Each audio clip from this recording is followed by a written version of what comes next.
Thanks for listening to the Lakers Fast Break podcast, part of the Hoopheads Podcast Network. Check out all their awesome basketball shows today at hoopheadspod.com.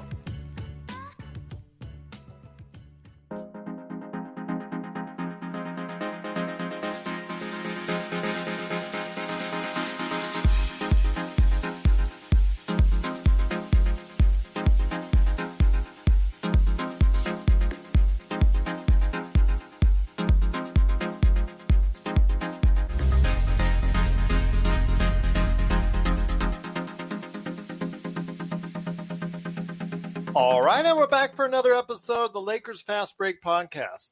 It's Gerald Glassford coming right back at you here from Lakers Fast Break. Pop Culture Cosmos, Inside Sports Fantasy Football, and Game Source. We truly appreciate everyone out there listening to all of our shows. And if you can, please give us a 5-star review on Apple Podcasts. Plus, if you can like, share, subscribe, follow, or do anything that you can to support us right here at the Lakers Fast Break. Also, the incredible people and all the great shows at the Hoopheads Podcast Network, and also these guys, too, at LakerHolics.com. It is sincerely appreciated. Well, I'll tell you what, V. Garcia, I will go and put on my Lakers hat here in a second because it's a great time, once again, to be a Lakers fan. And you know what?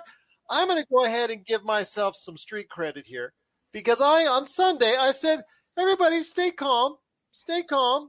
It's going to be all right. I'm usually the negative guy.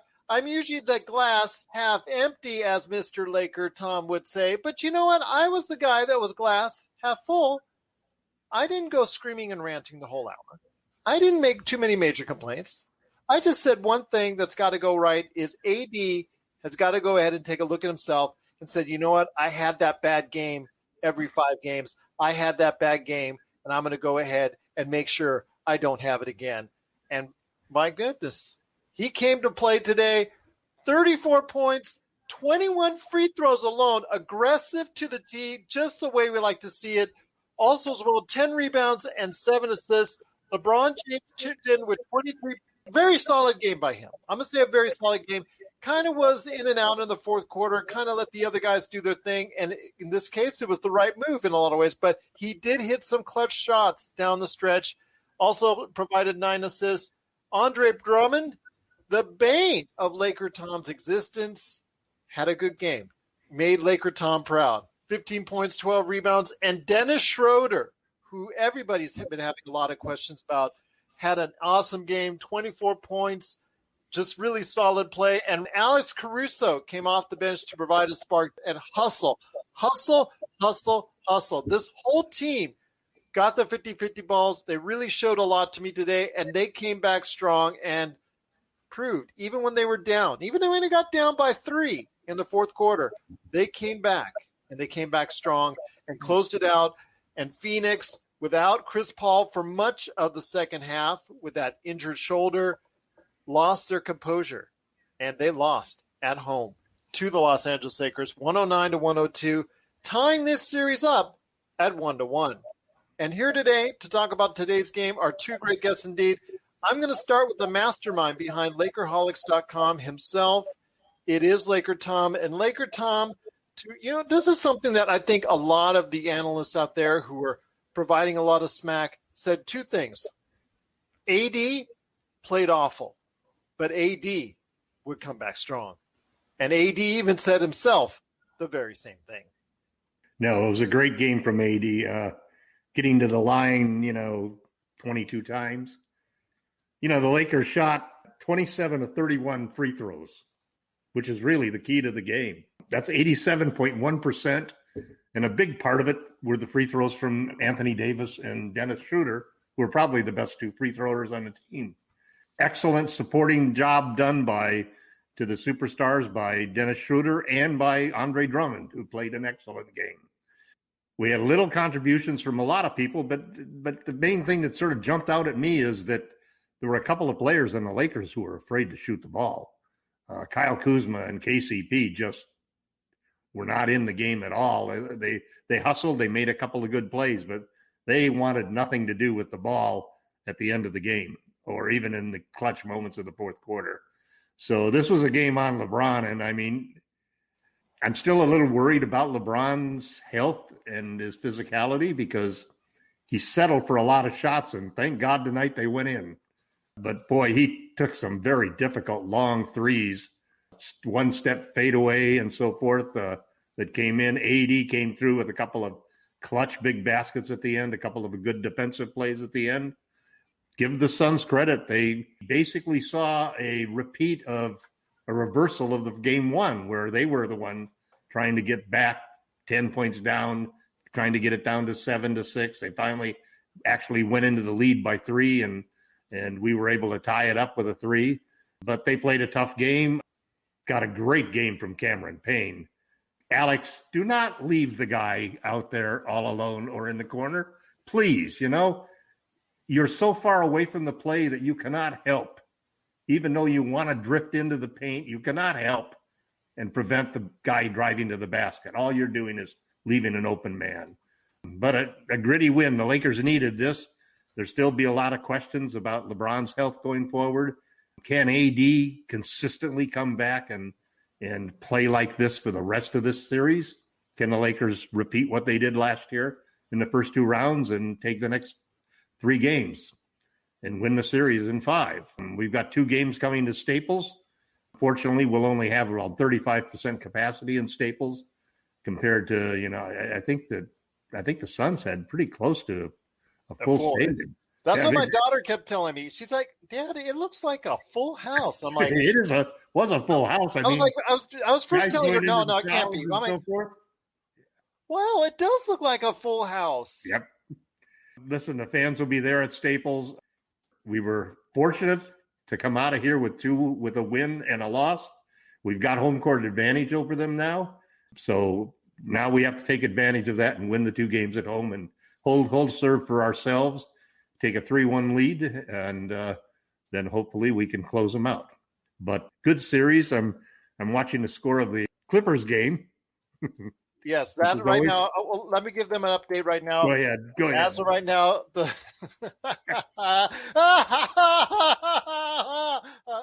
sorry. Sorry, Clippers fans. This is a team the Clippers wanted to play instead of the Lakers, right? Exactly. And Dallas is leading with just 1 minute left. It is 123-116. I know the chat board, V. Garcia is laughing. Felix is laughing. We're all laughing at the Clippers right now because, you know what? This, like you said, this arrogance by the Clippers 2 years in a row, it's cost them, and it's cost them big time. But also here today to talk about today's game is a good man indeed. You got to check out all the great comments that he makes at LakerHolics.com. It is LRob. And LRob, great to have you here, my friend. You're looking sharp as always. I'll tell you what, you got a smile there on your face. You can't hold it back. It's always good to see you. And tell you what, especially on a day like this where you saw AD not only just answer the critics, but and it's funny because he's one of those superstars, and I was hearing this on a podcast, that he seems to be one of those superstars that has that one really lousy game, but then he has more 2, 3, 4 back to back to back that reminds you just how great he is. Yes, glad to be here, Gerald. I was smiling because I watched the Clippers cut that to 4, and then Hardaway hit a 3. I mean, they left him wide open. It's like, I mean, they're scoring, but they're giving up. I mean, Luka went 2 straight line drives to the basket. Defense is absolutely terrible. Yeah, defense is optional, boy. Anyway, AD, we all know how great he is. I mean, we're spoiled as Lakers fans because we're just used to our great players just really wanting it and being just a little more consistently assertive than AD is. So, yeah, I mean, we know he, I trust in AD. People talk about him being soft. I'm like, the playoffs will tell. He proved last year he wasn't, and I think he's going to prove it again this year. So, LeBron's injury, we are concerned. You don't see the explosiveness on him, but just having LeBron out there running the show. And you saw that. Am I wrong, LRob? But in the fourth quarter, he did, at periods of times, he kind of let the other players take hold. And it wasn't just AD. It was he kind of let Schroeder do some things. He kind of let Marc Gasol at the beginning of the fourth quarter take a little bit more shots. It just kind of seemed like, I know he was up here there for minutes for him, close to 40, but still, it just seemed like maybe it is the injury, maybe it's not. It seemed like there were periods of time where he picked and chose his spots. And yet and still he had 23 points, 9 assists. Yeah. 7. Like Tom said, you've seen a lot of the guys were very hesitant. It wasn't just in the fourth quarter though. I mean, Kuzmak, like he forgot to dribble. He had it twice, like a man advantage on the wing, and it's like, you're a scorer, Kuz. Take the guy off the dribble. And then LeBron, I mean, he chewed into KCP down there, at the end of the game because he passed up an open three. He's got an open three on the wing, and he passes it to Schroeder in the corner. It's like, you need to shoot that. So he has no confidence right now. Yeah, absolutely zero confidence. But all he got to do is see one go through, and he can have a game where he hits 5 or 6 threes. So I'm really not that concerned about him.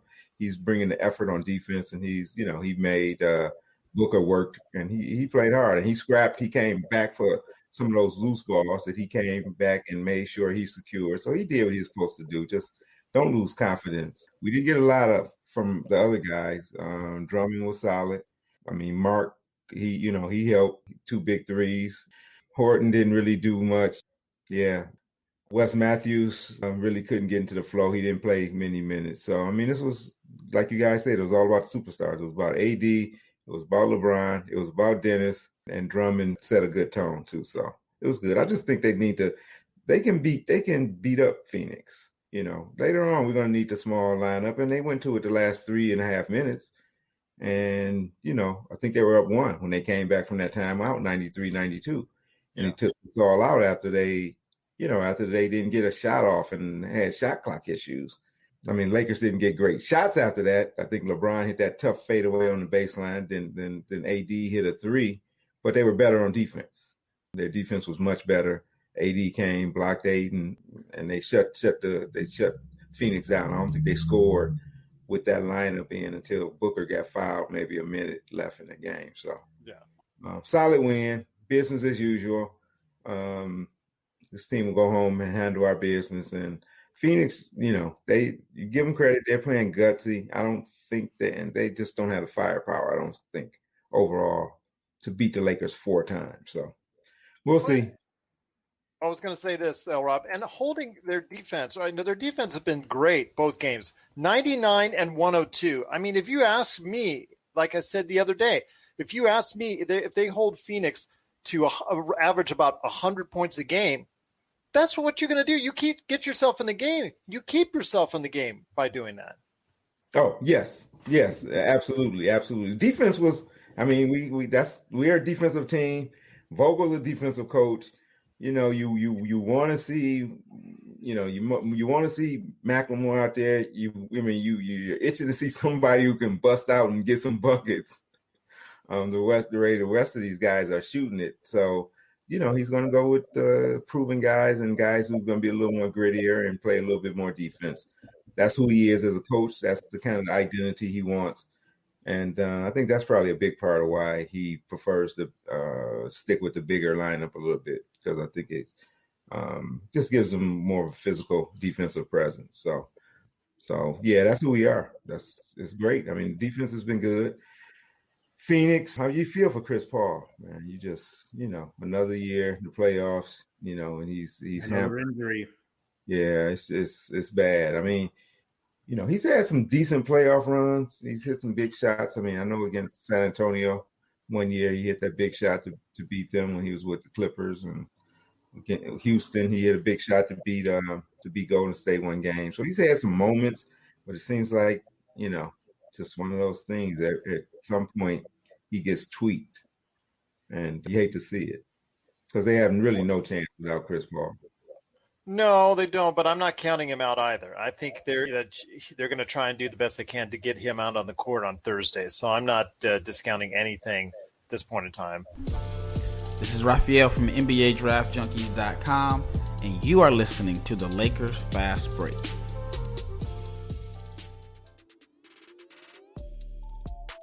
Hey, hoopheads, we all hate ankle sprains, and they happen way too often.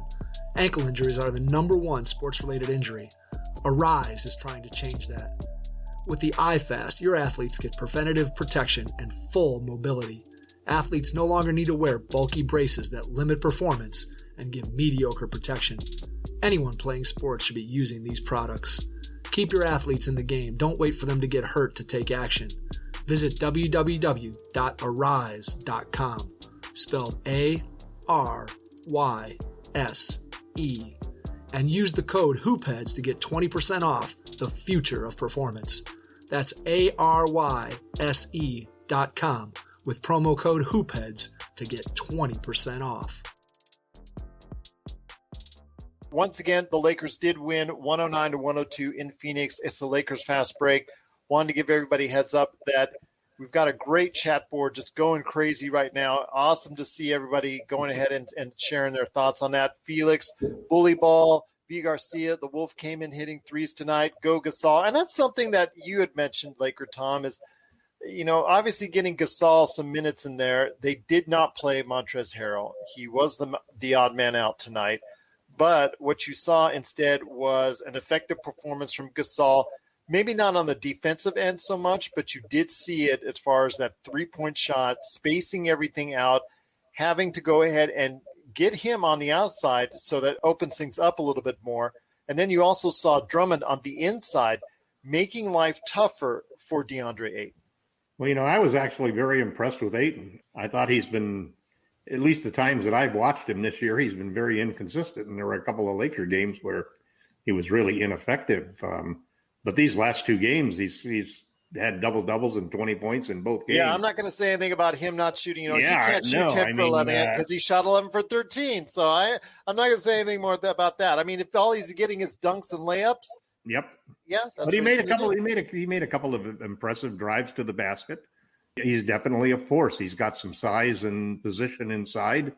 And then when you've got a guy like Cameron Payne coming in, taking over for Chris Paul and lighting it up and hitting some really clutch shots that kept him in the game at key moments, you have to give credit for that. And then in Booker's very difficult to stop. And he's one of those guys that gets every little touch from the referee. He's so smooth though too with his jumper. He's very difficult. We don't have anybody to stay in front of him is the problem. Well, I don't think he gets the guy in the hip. He gets a guy on his hip by the defender trailing and following him.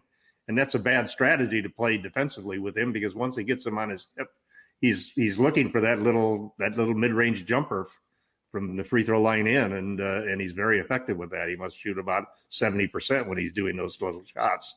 So, it's the Lakers need contributions from everybody, and that's what they're not getting right now. You figure that if you go into the game and you expect Kuzma and KCP to give you 2 points, you might not expect the Lakers to win in that situation because all it takes is just one other player not coming through and producing, and you're really behind the 8 ball. Or if Chris Paul would go crazy and then come out and have a 30-point game, which he's capable of doing, even though he's only averaging on 10 points a game. So it's a good win for the Lakers. We've always felt that they were a better matchup against the Suns than most of the other playoff teams that we're going to be facing. I think the play of Ayton has sort of swung that sort of favoritism that the Lakers had in the matchups and has equalized it a little bit, and sort of the fear of taking the shots by some of the Lakers players, primarily Kenny and Kuz, has really sort of evened the series. And we saw that in this game and the last game. Both games were fairly close, We fouled way too much. I mean, you talk about us getting 27 out of 31. They shot, I think, 28 out of 32 or something like that. They were going to the line over and over. It wasn't anything like the first half of the first game where they didn't get to the line at all. And it got to the line 12 times in the second half. They got there almost 30 times in the game. So I'm sure Vogel's message is we have to defend without fouling. That's the big thing that really killed us this time. You give up 28 points from the free throw line to the other team, and you really are fortunate to win in that particular case. We took care of the ball, only 7 turnovers. And that was, I think, a big part of why we were successful. We're a team that averages 15 turnovers a game. So all of a sudden to have taken care of the ball was really important. It's back to Staples Center now. We have home court advantage. Let's hope our fans can come out and scream as loud as 20,000 fans did in Arizona, and we can have a home court advantage. I'd like to see us get a blowout win on Thursday, and then sort of cinch the series by taking a 3-1 lead on Sunday. That would be awesome to see. I'm hoping so. I mean, the Lakers have been kind of shaky at home this year, so we'll see what happens. Maybe they can get their mindset a little bit better and be a little bit more assertive at home. And LRob, I want to hit you up with that, is how can they find something that they haven't really found consistently all year long at home? Because they've been playing well on the road regardless. Even when they're hurt, they always seem to play very well on the road because of the defensive style that they have always keeps them in games. But it's not always kept them consistently in the lead at home. How can you go ahead and find the focus to go ahead and win the next two and make it extremely difficult for Phoenix to go ahead and come back in this series?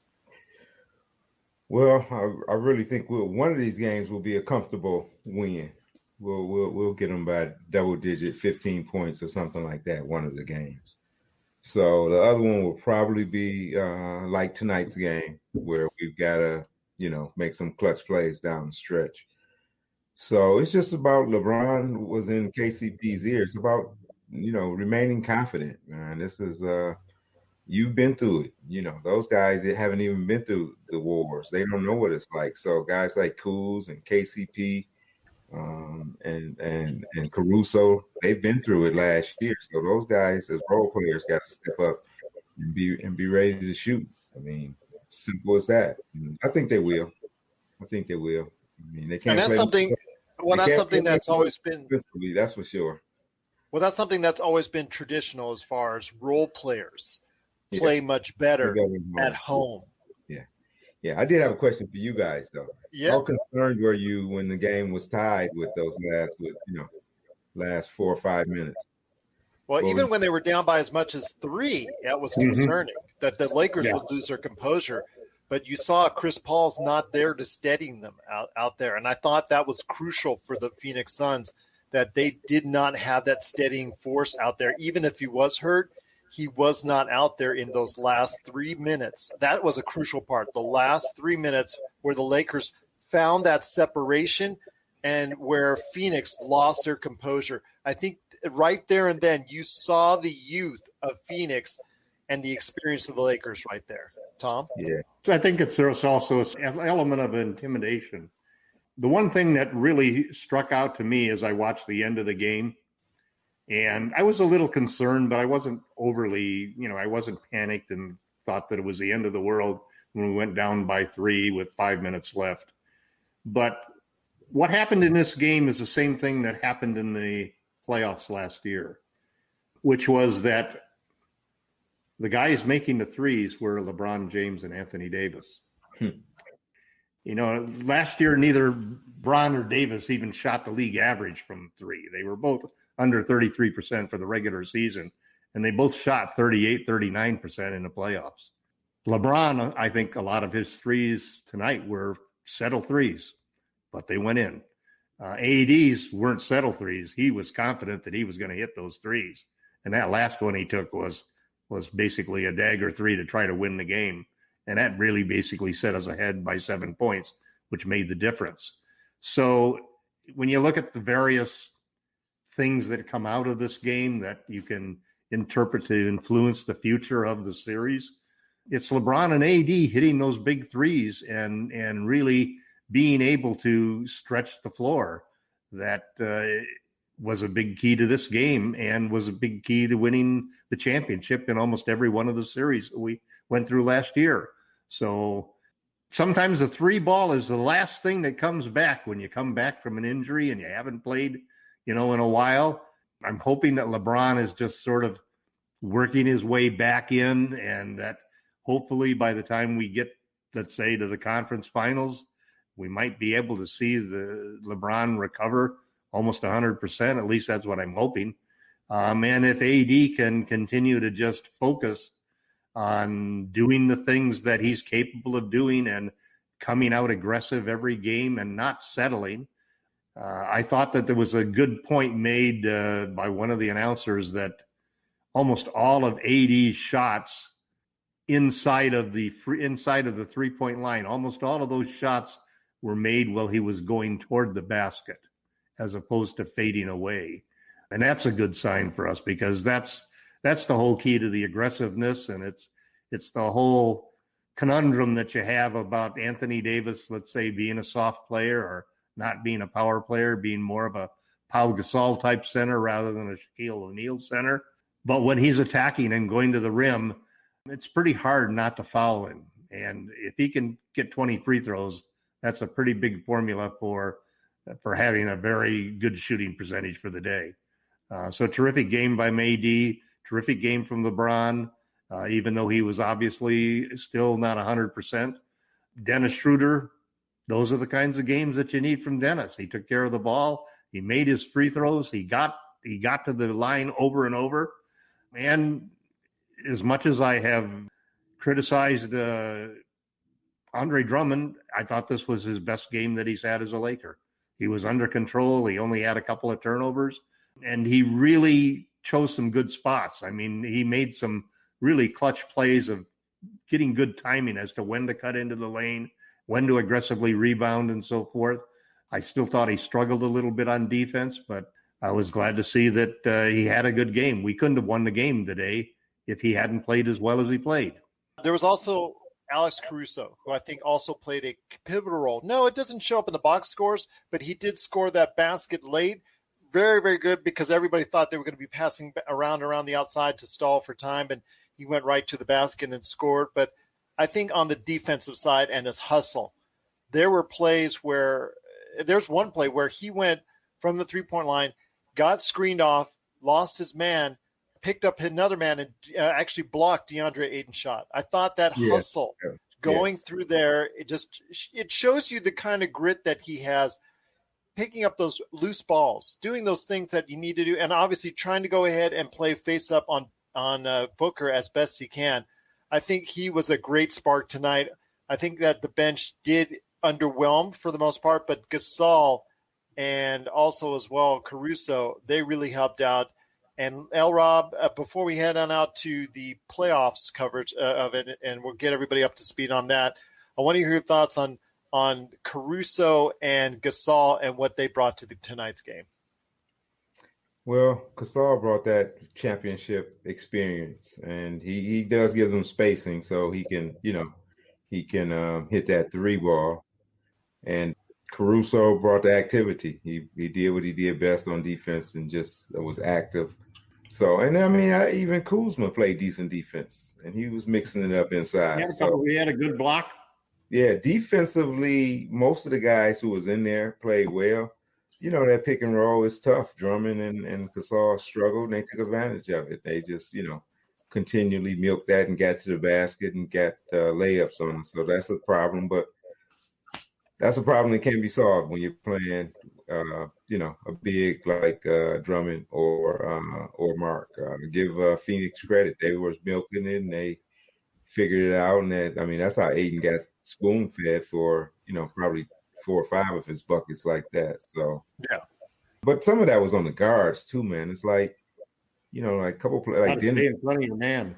Yeah, Dennis was chasing Payne in the backcourt, and giving him a free lane to the basket, so he drives down and throws a lob up to Ayton. What your big man, he's got to come out for guys driving straight to the rack. So some of that is on the guard play.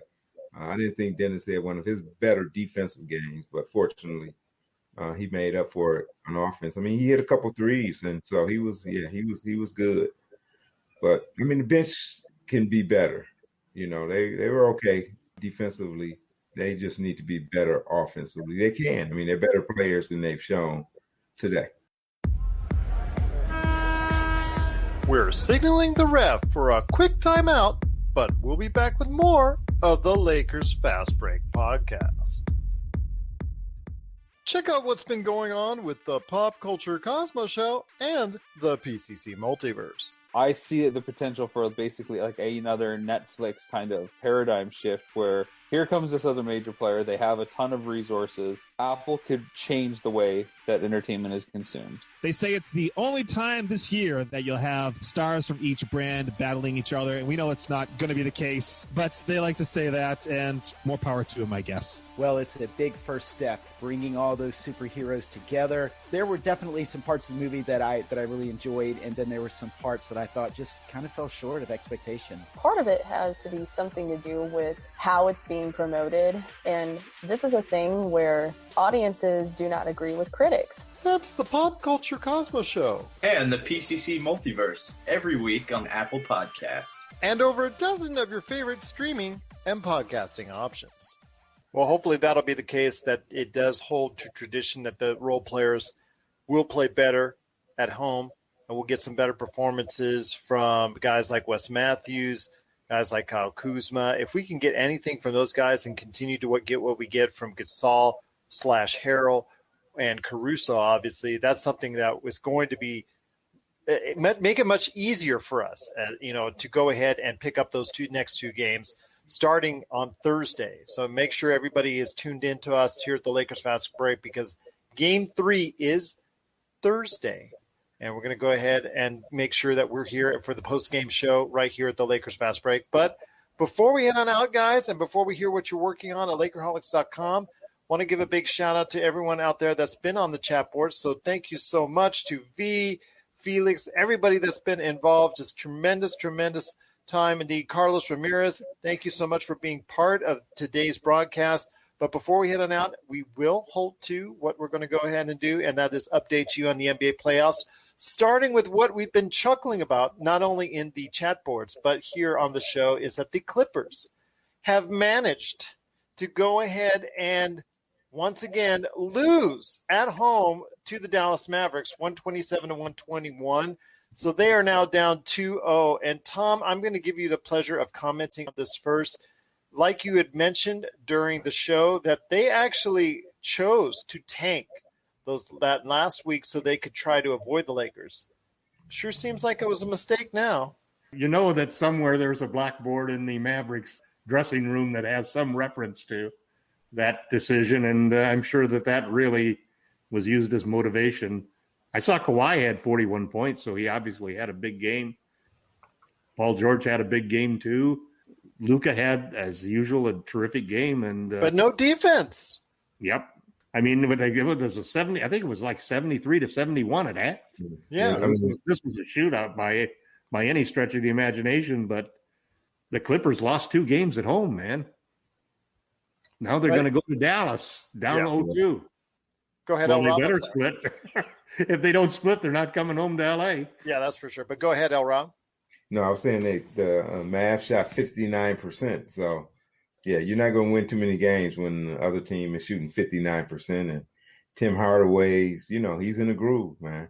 They cut it to forward. Did Kawhi guard Luka like he said he was going to? That's what we're going to have to check on the highlights. Yeah. Yeah, I think he started off on him. I was kind of switching back and forth earlier, and I caught some of it. So it seems like he was defending him, but Luka's a bad man, so he's going to be tough for anybody to handle. But Kawhi, you can't put Pat Beverly on him. He just doesn't have the body, the size. Paul George is not strong enough, so Kawhi's really their best option. And the thing is here, you can't let Tim Hardaway hit 6 out of 8 threes. You can't give up 60% shooting. So no matter how many points you score, if the other team is shooting like that, then you're in trouble. Absolutely. Yeah, shot 53% from 3.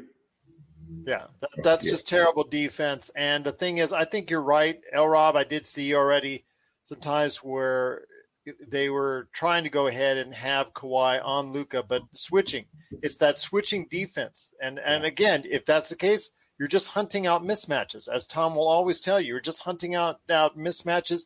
And playoff P, Paul George and Kawhi are supposed to be these legendary defenders, and they're just not getting the job done. Even on the other players, Tim Hardaway hitting threes, Kristaps Porzingis chipping in with his own. Then you've got Jalen Brunson coming off the bench for them, and they've been providing all this offense, And to me, that spells doom. All they have to do is just go ahead, and if they can get this game 3 in Dallas, I think everybody out there, it's all over. They may not even get split, in my opinion. But I think they're going to get game 3. The Clippers, I give them credit for that. But if they don't, then it might be just over. They might be mentally just done after that. And then you could go ahead with the speculation. And I'm sure we'll have a good laugh about it if that was the case here on the show. But also, maybe we severely overrated them. I don't know. Maybe we did. But you know what? If that's the case, maybe it's on us. Maybe we underrated the Mavericks. Well, but also they overrated themselves because this is 2 years in a row. They've come in very confident. They've come in talking a lot of smack. They've been acting with mannerisms like we talked about with tanking in that last week to try to go ahead and match up against the Mavericks, which they thought was their preferential first round for them over the Lakers and over the Trailblazers. Then that's on them. This is exactly like you said, the matchup they wanted, and it's all on them that they can't get the job done. Disrespecting the basketball gods. Yep, it is indeed. But I'll tell you one team that's not disrespecting the basketball gods, and that is in the other game tonight. I hear all the time about how you need to play together. Well, Brooklyn hasn't played much together, and they're destroying Boston. A series that's over. This series has been over since the second half tip in game 1. And this looks very much like a sweep for Brooklyn, if not a gentleman's sweep in 5 games. Tonight, they destroyed Boston at 130-108, took a commanding lead. Their big 3 just doing a great job. Again, they are looking very, very tough right away. So, all props to them. They're starting to really find their groove. Looks like if they're even close to being healthy, like LakerTom says with the Lakers, they're close to being healthy. They're going to be a hard out for anyone. But there's a team out there that could match up with them because last night you had Milwaukee destroying Miami in game 2. I think with Miami, game 1 was supposed to be the game that they wanted to take, that they should have taken. And unfortunately, they didn't. So they gave Milwaukee that mental edge that Milwaukee now feels that they can now beat them and chase the ghosts away from last year. And you saw that last night as they destroyed Miami, and now it heads back to Miami with Milwaukee leading 2-0. New York and Atlanta, they're playing tomorrow with Atlanta still leading on that great shot by Trae Young, silencing the crowd in MSG. They're coming back tomorrow with Atlanta leading 1-0. And as LRob, I think you and LakerTom both said, that was a great game at the Garden. But LRob, I'll hit you up first on this. I still think this is going 6 or 7. Yeah, I predicted the Knicks in 7, so I haven't seen anything that, make you think otherwise. Atlanta has the more talented team. Obviously, they have more firepower. I just think that Knicks is gritty enough to still pull it off. So, but Trae Young he's up to his level of play. So, that's going to be tough. Julius had a particularly bad game. So I think the Knicks, they just feed off of Randall when he's playing better and kind of gives them a belief that they could do special things. So I look forward to Knicks is a must win, though. They need to win. They can't go down 0-2 and head back to Atlanta down 2 games. So real big game for them tomorrow. And I expect them to come back and even the series. Boston, though, getting to the Nets game. Yeah, I think their minds are partially in Cancun. Now the team most likely to go 1-2-3 Cancun. So Yep. They're gone fishing, as they would say on TNT. Yeah, they've gone fishing. They're ready. They're hopefully stop by the sporting goods store to check out some good fishing lines. So hopefully they can go ahead and have some time there. But they're also in the East. Philadelphia, Washington. This is also going to start up on Wednesday again. LakerTom, we saw in that first game, Joel Embiid and Tobias Harris score big for them. Do you think you're going to get a great performance from Tobias Harris 2 games in a row? Or do you think they need it? At the 2 guards on Washington, they both have to have career-type games in order to stay with the Philadelphia. Philadelphia is a good defensive team. I think they were ranked 2nd or 3rd defensively, and so and then it's also the task of stopping Joel Embiid, who's had, other than injuries, an MVP type season. I thought that the 76ers were vulnerable a little bit just simply because they tend to have games where they just don't pay attention and get upset. I think Harris has been playing extremely well, and that's a big key for them. It gives them another scorer that they can count on. They've got a lot of guys who are more defensive players than they are offensive players. But I think that Philly's going to come through in that series. I think it'll probably go 6. And I'll be interested to see Philly against Brooklyn. That's going to be the matchup that's probably going to determine who wins the East Division. Absolutely. It's going to be a battle indeed for the Eastern Conference with 3 great teams at the top. It's going to be very interesting to see how that plays out. And I think that New York-Atlanta series, like LRob was saying, it's going to be rough and tumble. 7. Yeah. The LRob, did you have any thoughts on Philadelphia, Washington? Washington's entertaining, but they just can't stop you. So Philly's going to win that. And what did I predict? 4. So, I mean, Washington probably may get 1 game back at home, but they just don't have the defense to slow up Philadelphia, I don't think, when it counts. But they're entertaining and they tough and they match up somewhat with Philadelphia. So they'll be in most of the game. So I wouldn't just slot the Nets into the conference final automatically. The Bucks is going to be very difficult. So that's going to be a very good series, the Nets. Oh, yeah. And I'm looking forward to that series. I can't wait for that one. You're right. That's going to be an excellent matchup. I think both those teams are going to dust off the Heat and also as well Boston. I think either 4 or 5 games in both those series, and I think they're both going to be ready for each other, so there's no excuses there. We'll go with Portland, Denver. That's tied. They split the 2 games in Denver. Tom, it goes to Portland now with a series that's tied. It's looking like, Jokic had a great game yesterday, but he also got a lot more support, something he didn't have enough of in that first game. What are you looking forward to as they head to Portland in Game 3? I think Denver's going to exert themselves and take over the series. I just don't think that they have anybody who can really handle Jokic. And if Michael Porter Jr. continues to shoot the way he has, that should give them a big advantage. I just think it's as good as Dame and CJ are. It's hard just to carry the whole team with 2 guards like that.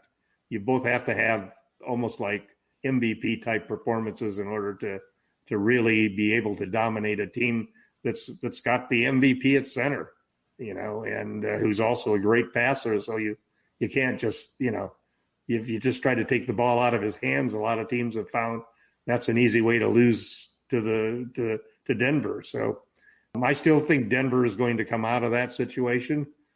It could easily go 6 or 7 games though, just because of Dame's ability to all of a sudden nail 4 or 5 straight threes and make up a 15-point difference, in a flash. Yeah. But Denver's also got some scores, and and it's interesting. I've been looking at some of the numbers of the playoffs this year versus last year and the TV ratings and so forth, and it's a lot of good series still going on, and I think that we're going to see. I think we're still going to see maybe one of the best first rounds we've seen in a long time, with some real surprises. LRob, any thoughts on this series? Because it's going 1-1 back to Portland. Yeah, man, they struggled with Dame, so it helped when they switched Gordon on them. So right, too many injuries. I just think they don't have enough to beat Portland this year. Joker's going to have to just be incredible, like he was in Game 2, 4 more games. I mean, he was 15 out of 20 from the floor. So obviously, if he shoot like that, then they can beat them. But I mean, that's asking for a lot, because he's not taking easy shots. He's taking tough shots, and he's got guys draped on him. They just rely on him so much. Michael Porter Jr., he can score some, but he's going to need to explode like CJ, really, to be that Batman for Joker to really give them a legit chance. And I just don't see that happening for 4 games for Denver. So I still like Portland, but it's going to be entertaining. I see that one going right down to the wire. The last game I wanted to cover, I left specifically for the end because of the fact that I want to talk to you guys about this, because Memphis did pull off the upset in game 1 at Utah. They lead the series 1-0, and I think everybody is thinking that tomorrow when game 2 arrives that it's going to be Utah coming back strong. Because that usually is what happens as far as these series are concerned. The team that got upset will come back strong in the next game, but they'll also have back Mr. Mitchell. They'll have back Mitchell coming back for this game. He's been hurt for a while with the ankle, and he was, to his disagreement, the medical training staff held him out the very last minute for game 1. And he was reportedly, according to Adrian Wojnarowski, very upset about that. So I want to hear your thoughts. I'll start with you, LRob, on that. Mitchell, obviously he's been trying to overcome that ankle injury, and he just got back to the lineup last week as the season ended. And he was ready, in his opinion, to go ahead in game 1. And they pulled him a second and was livid about that happening. I want to hear your thoughts on this going forward. I think that Utah will still win the series, but could this lay the foundation for Mitchell maybe not staying his entire contract in Utah? Yeah, absolutely. Anytime a player come out and they are that upset with the management, that's never good. But, that's a tough call. I mean, this is your franchise player. You got to protect him from himself sometimes. And Utah training staff management has nothing to gain by holding him out. So obviously, if they held him out, they thought it was in their best interest and their long-term value and protecting, their investments. So I can understand him wanting to play. It's the playoffs, and he felt he wanted to play. So I can see both sides of that. But yes, that's the kind of stuff that starts some unhappiness, and those seeds are being sown. And yeah, so I can see that being a problem for him down the road. But as far as the actual on the court performance, I don't know what we're going to get from him. He's been out for a month. Memphis is playing good ball, so this is going to be a tough game tomorrow. I still think Utah will pull it out, but yeah, it's better. They don't want to go down 2-0 to Memphis and let this team get any more confidence and then going back up to the grindhouse. That would not be good. Yeah, you saw what happened in Golden State when you give a team like that confidence in that fourth quarter, and you saw how in OT how they took over. LakerTom, I wanted to ask you, do you see something happening there? Do you see a glimmer of hope for Memphis that since they already took the lead and there's a little bit of anger and dissension in the ranks at Utah? Do you see this as maybe like a small crack that's starting to open up a little bit and that window of opportunity opening up for Memphis? I think it's a possibility. There was all of this talk way back in the early part of the season about Utah's players being split into two factions, the Gobert faction and the Donovan Mitchell faction. And I've read 2 or 3 little tweets and articles that have sort of referred to that as having emerged again as a problem for the Jazz. The big question for the Jazz all season long has been great regular season team, don't have a superstar. Can they really win in the playoffs?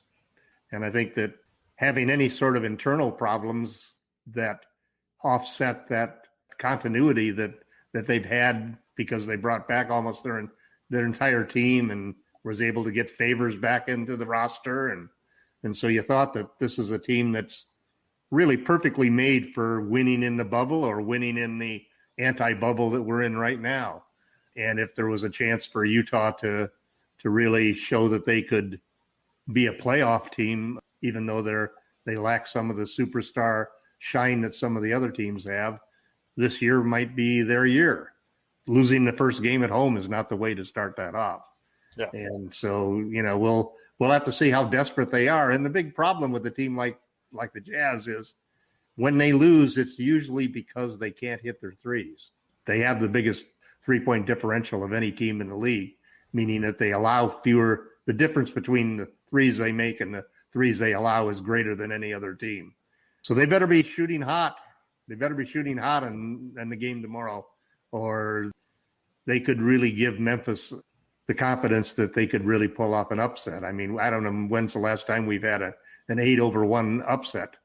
Wasn't it Denver with Mutombo grabbing the ball. Remember, he was on the ground. Might have been. Yeah, Yep. I don't know if that's the last time. I think the Mavericks might have lost one. I think was it Gold State Mavericks? That was 8-1 as well. Yeah.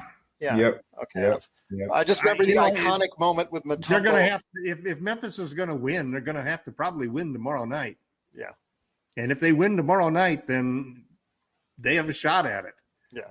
It's definitely going to put a test on Utah as to whether or not they have players who can. I mean, what happens in these games is just like we saw tonight with the Lakers. We won the game because our superstars played like superstars. Every once in a while, you can have a regular guy on the team, a regular role player, come out and play like a superstar. I mean, Donovan Mitchell's capable of doing that. There's several guys. There's certain Jordan Clarkson. There's several guys on the Jazz who are capable. Donovan Mitchell, I think, is an all-star, bordering on a superstar. But he's also coming off of a long period of inaction and so forth. True.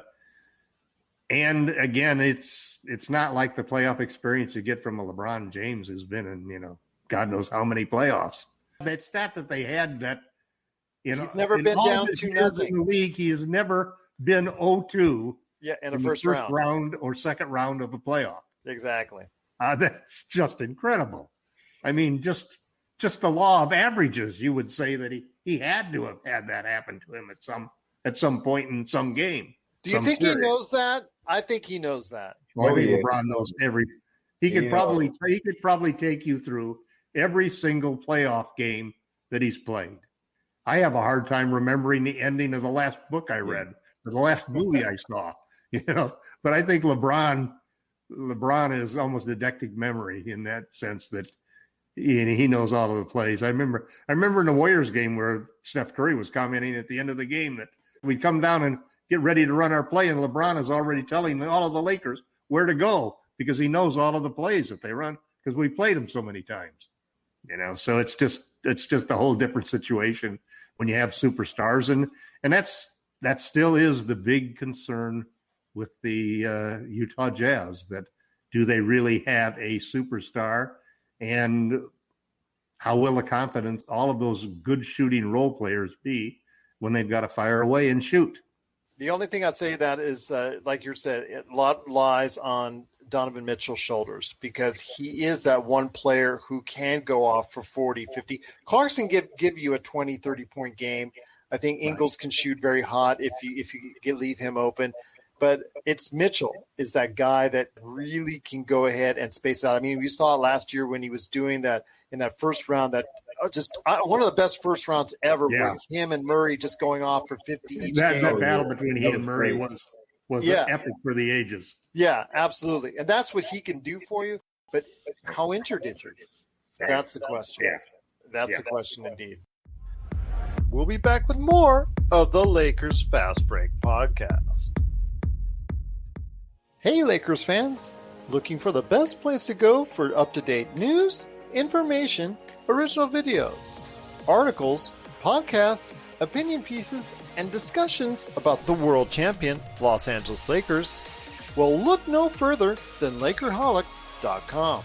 With a legion of followers always there talking about everything Lakers and the NBA, there's no better place to go to share your fandom as the team heads toward another championship run.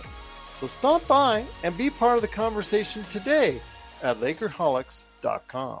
Again, everyone, this is the Lakers Fast Break. We truly appreciate everyone out there. Felix, everybody out there that's had a great time watching us and listening to us today. But before we head on out, all credit to you on the chat board out there, and all credit to you watching out there so much. We cannot thank you enough, as always. Get hundreds and thousands of views each and every year so far. We've been doing this, so we cannot thank you enough. It's all because of you that we are doing this, and appreciate everyone downloading. If you have a friend that loves Lakers or loves the NBA, please go ahead and give them a heads up on the Lakers Fast Break, LakerHolics.com, and also the Hoopheads Podcast Network. 3 great places to go to for your latest news and information on the Lakers and the NBA. But guys, before we head on out, we're going to talk about not only what you're expecting LRob on Thursday, but also as well, LakerTom, what you got coming up for LakerHolics.com. So I'll start with you, LRob, my friend. What are you expecting the Lakers to go ahead and do? Because like we've always said, even when you win in the playoffs, it's always adjustments. So what do you think the Lakers do to need maybe some tweaks that might be necessary in order to go ahead and ensure a victory in Game 3 on Thursday? Nope, I think they ride the wave of momentum created from winning this game. I think AD plays solid. LeBron does what he does. And, I think the role players are going to step up and all play well. And the Lakers will cruise to a comfortable win in Game 3. So I'm expecting the Lakers to play, their best game of the series. But LakerTom, the last couple minutes, I'm leaving to you, my friend. I know you're working hard on some great stuff at LakerHolics.com. I was hoping Admiral Akbar, Jamie Sweet, and Sean Grice, our basketball historian, to stop by on the show today, but they couldn't. I also want to give a big shout-out to Rafael Barlow, who is traveling all over. In fact, he was in meetings, I think, in South Carolina on his social media today. So the man travels everywhere, so I know he's really busy, but he's going to try and hop in when he can. Big shout-out to him. Make sure you catch his shows as well. The awesome Locked On NBA Draft podcast, and, of course, everything that he does for NBA Draft Junkies. But for you, my friend, Mr. LakerTom, what are you working on at LakerHolics.com? Frank Vogel's the defensive coach. And even though we've had two pretty good defensive performances, I thought we would have held them under 100 tonight if it hadn't been for two silly fouls on three-point shots at the end of the game. The man wants perfection. Well, it's you hate to see Take the W. games changed by that. Take the W. W. We still see a problem with the lock and trail. They just cannot stay in front of either Payne or Booker. And as a result, they're doing this lock and trail to follow them around the screen. And then Payne and Booker are putting them on their hip and getting these little mid-range jump shots. Or all the way for a layup. Yeah, and Chris Paul, the same thing. And like you said, at that point in time, that automatically turns into a 2-on-1 because the big man's got to come out and challenge that person who's gotten into the paint. And you either do a fadeaway jumper then, or you pass or throw a lob to the big. So I think that we're going to see maybe more trapping and catch hedgings to prevent those players from penetrating. We haven't done a good job on that against Booker or against Payne. Both of them seem to be able to get by the initial defender in the perimeter. And so the solution that we've done in the past in those situations has always been to trap and to, take our big out there and force the ball into somebody else's hands. And I think that that's basically what we're going to see Frank Vogel try to do. I'd like to see us hold them under 100 again, but have a wire-to-wire victory, like Lee said on Thursday, and take a 2-1 lead going into Sunday's game and hopefully be able to come back and have a 5-game series win.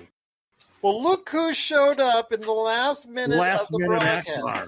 Look who showed up. Admiral Akbar, Jamie Sweet. Sorry, We'll go into overtime for you. So before we head on out, I appreciate it. I'm going to leave the last few minutes for you. Your thoughts on the game and what you're working on. And finally, so it's going to be a 3-parter. Number 3, what you're looking for the Lakers to do in Game 3 on Thursday. The recipe for success is play harder. Everybody played a lot harder, I thought. I thought our energy was really solid throughout the game. This was a really well-fought game from both teams. I thought Phoenix is going to be really difficult for a lot of years if they can continue this sort of defensive, gritty, attacking offense that they have. And I thought we came out great. I think that Tom has hit the head of the nail on the issue of, is Frank Vogel really going to force it to Drummond? I think the answer to that question is yes.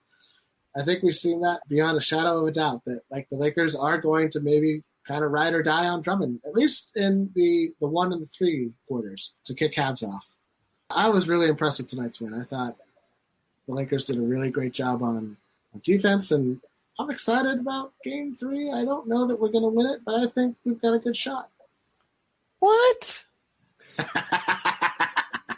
I'm serious. Are you calling it a trap game? Are you calling that a trap game? I'm calling it a trap game, man. I'm calling it a trap game. Oh, come on, man. No trap games in the playoffs.